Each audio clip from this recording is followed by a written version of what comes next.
Hey everyone, it's Jay. Today we're talking about the refractory period in a neuron. The refractory period is a period of time during which a neuron's ability to fire an action potential is compromised. To understand this video, you're going to need to understand graded potentials in a neuron and action potentials in a neuron. There should be links to those videos in the upper right, or you can find links to all of our videos in the document listed lower in the description. The function of the nervous system is communication. The neuron receives input at its dendrites, but has only a single output, which is an action potential that causes the release of neurotransmitter. Recall from the video on action potentials that every action potential is the same. It's an all or none response. So a neuron can't change the nature of its output, but it can only change the frequency.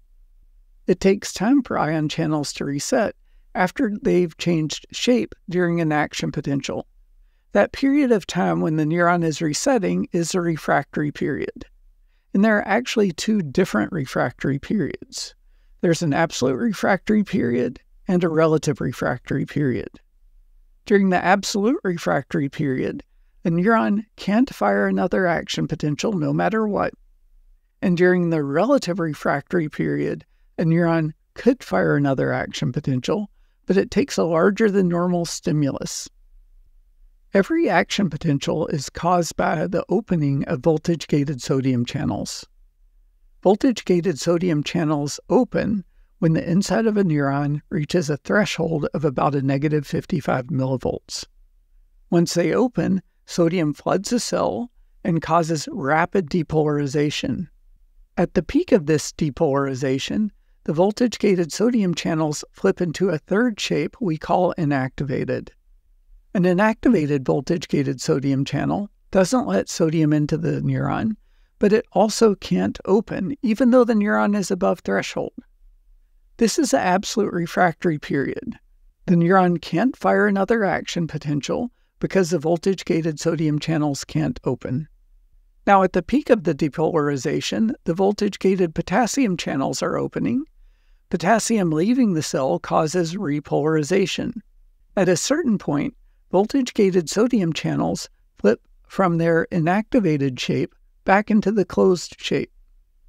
A closed voltage-gated sodium channel can open again once the neuron reaches threshold. But here it will take a greater than normal stimulus to depolarize the neuron.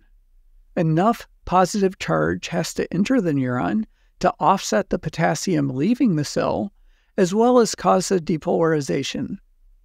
This is a relative refractory period. During this period of time, the neuron can fire another action potential, but it takes a greater than normal stimulus to do so. Eventually, the potassium channels close, and the neuron exits the refractory period as it returns to its resting state. To summarize this video, once a neuron begins to fire an action potential, there's a period of time during which its ability to fire another action potential is compromised. That period of time is called the refractory period. The refractory period is divided into two parts.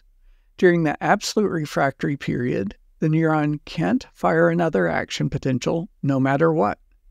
That's because the voltage-gated sodium channels are inactivated and nothing can open them. There's also a relative refractory period.